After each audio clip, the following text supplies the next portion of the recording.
Well, good afternoon, everyone, and welcome here to the Launchpad and our live launch coverage of SpaceX Starlink 11-9, set to launch from Space Launch Complex 4E at Vandenberg Space Force Base in California. If it's your first time here, though, welcome. My name's Zach. I'm the founder and host here at the Launchpad, and here at TLP, it's our mission to inform and inspire the explorers of tomorrow because we believe that space is better together, and we're glad to have you joining us here. It is going to be a busy 24 hours of launch schedule, kicking off right now with Starlink 11-9. In less than 3 hours, we have the first batch of Project Kuiper satellites launching on an Atlas V from Florida.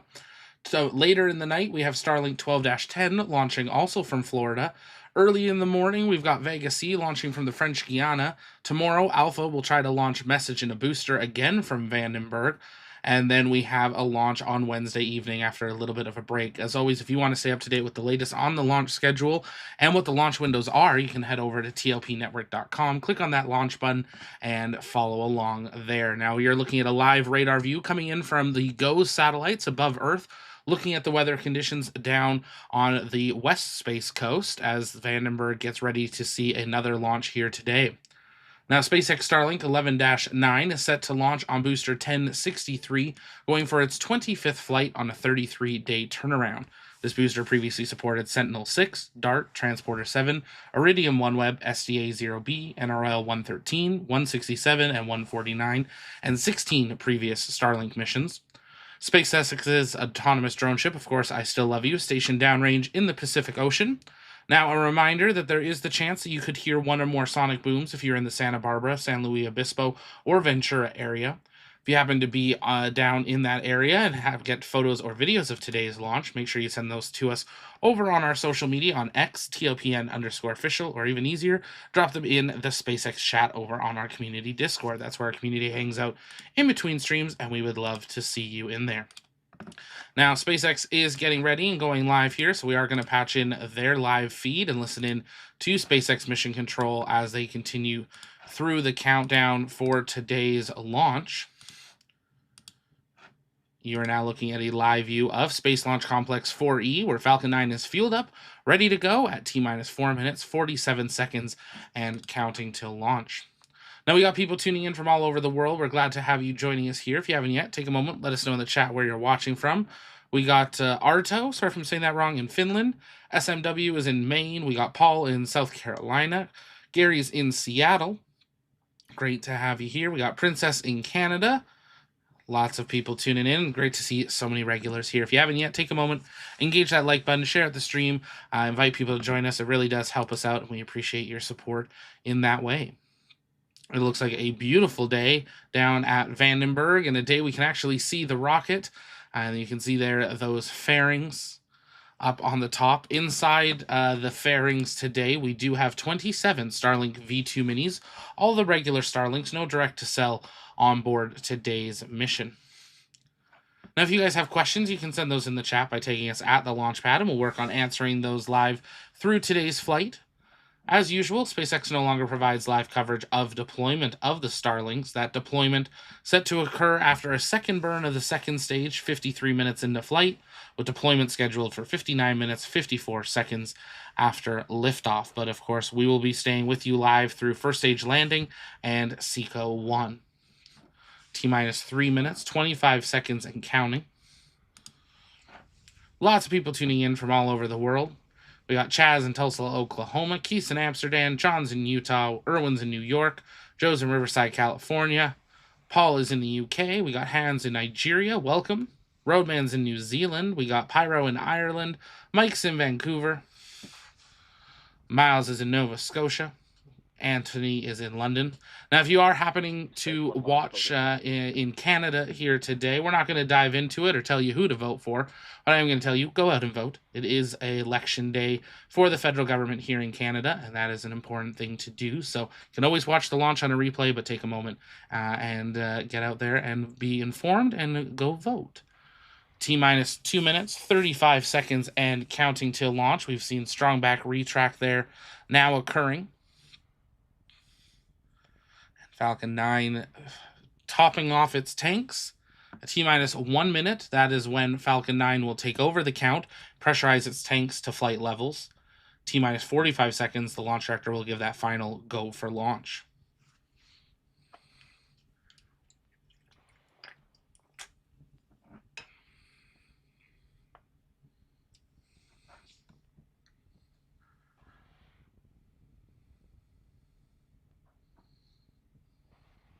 T-minus 2 minutes. As always, let's see that go, no go in the chat. If you're a TLP member, don't forget to use those custom TLP launch emotes. And if you'd like to support what we do, consider hitting that join button. Just 99 cents a month gets you access to those custom TLP launch emotes.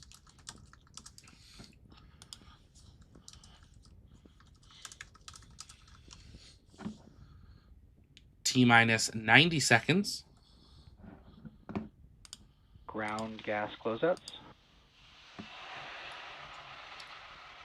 They're now purging the lines on the strong back in the pad in preparation for flight. Michael, thank you so much for becoming a suborbital explorer. We appreciate your support in that way.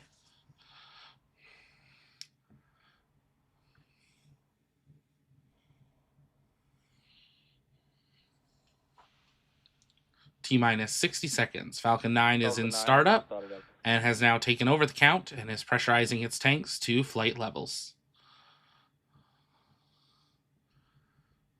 Justin, thank you so much for being a member for 34 months. That's insane. I appreciate that. Go for launch. And there is that final go for launch from the launch director. Everything continuing to look great. L-minus 40 seconds and counting. If you're just joining us, you're looking at a live view of Space Launch Complex 4E at Vandenberg Space Force Base in California, where SpaceX is set to launch 27 more Starlink V2 minis aboard Falcon 9 to low Earth orbit. Today's Falcon 9 booster is flying for its 25th time and will land on the drone ship, Of Course I Still Love You. L-minus 15 seconds and counting. Let's listen to the launch countdown. T-minus 10, 9, 8, 7, 6, 5, 4, 3, 2, 1. Ignition. And liftoff of Falcon 9. Go SpaceX, go Starlink. Stage 1 propulsion is nominal. Vehicle is pitching downrange.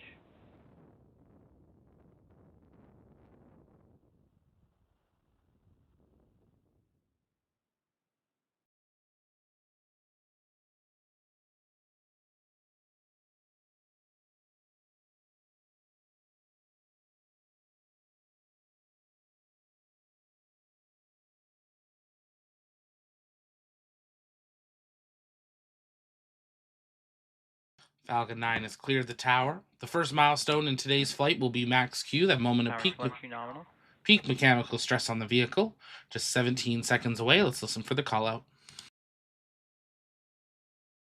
Falcon 9 is supersonic.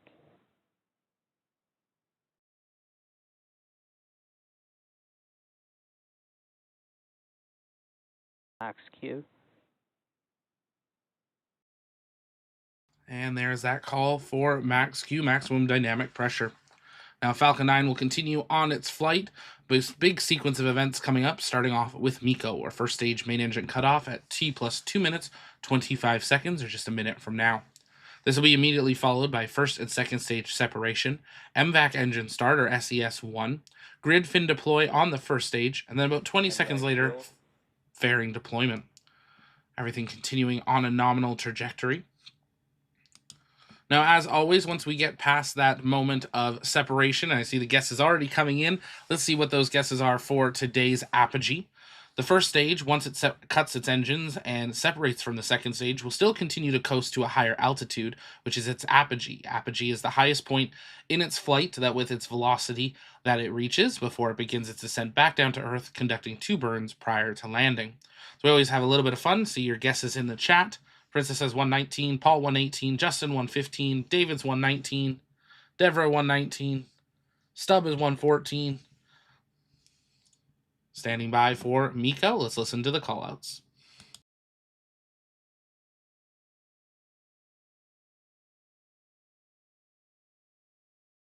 Main engine cutoff.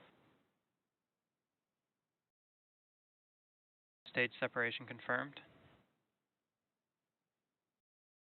MVAC ignition.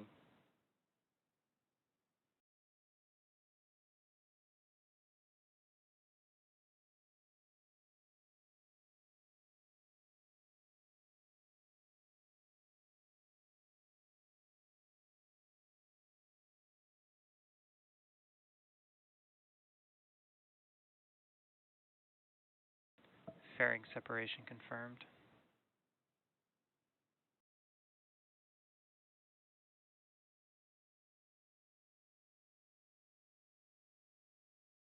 And some great callouts there and some beautiful views as the first stage now continues on its way to its apogee. Both the first stage and second stage now above the Kármán line. That's at international recognized altitude of space of 100 kilometers. Second stage continuing under power, now passing over 8,700 kilometers an hour, passing 113 kilometers in altitude. First stage up at 109 kilometers, still increasing as that speed starts to slowly bleed off here in preparation to reach apogee. Now, as always, if you guys have questions, you can send those in the chat by taking us at the launch pad. We'll work on answering those live during today's coast phase kind of here as the first stage comes back. Justin, does the MVAC engine gimbal?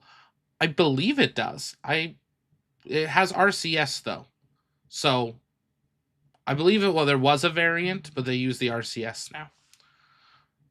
It's a great question. You're stumping me on that one. I'll have to double check the answer on that one, Justin. Great question. I see 116. The speed has leveled out. And we are now increasing in speed. 116 is the winner for today's apogee guess here today. Let's see if anyone got that in the chat. Byron said 116. Well done. Chaz says 116. Chad, Roadman. Some great guesses there in the chat. First stage now beginning back down to Earth. Has 2 burns to conduct. First, its entry burn. That'll begin 6 minutes, 3 seconds into flight, lasting 25 seconds here today.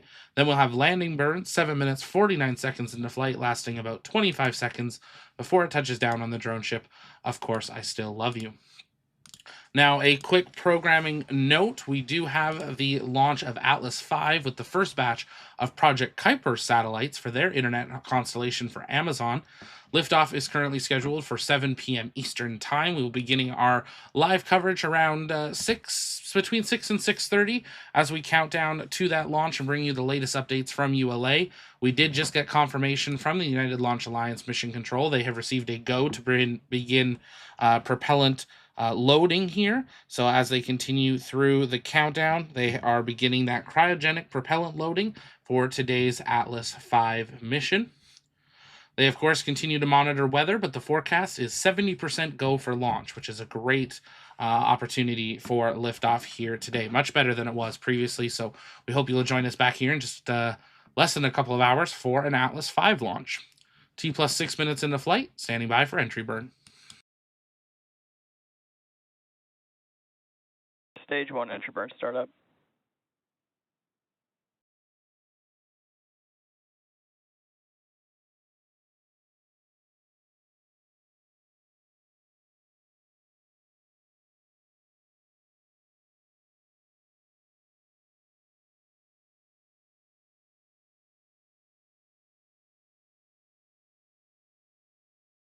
Stage 1 entry burn shutdown.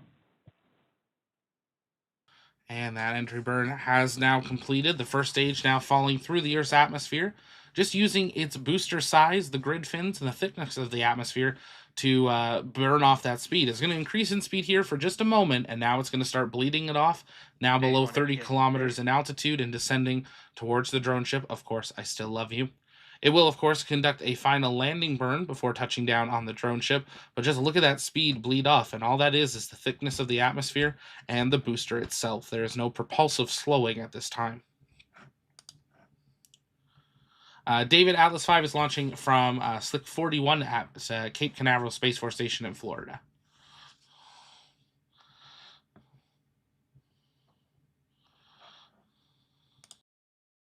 Stage 1 transonic. Stage 2 FTS is saved.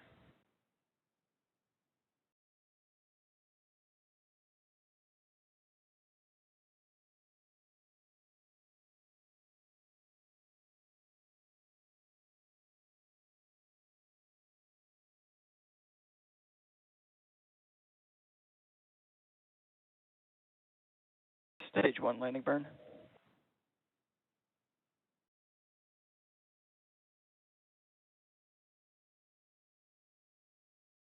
Stage 2 terminal guidance.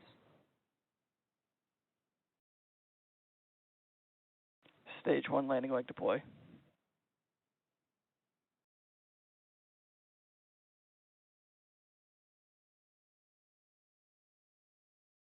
Landing confirmed.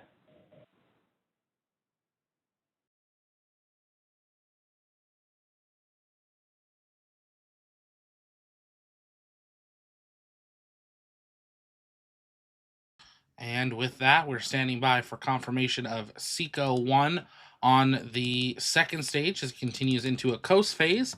And we begin our transition over to preparing for the countdown for Kuiper 1. L-2 hours, 9 minutes, and counting till that mission is set to begin. We will, of course, begin monitoring the weather conditions now that we have confirmation of SECO 1.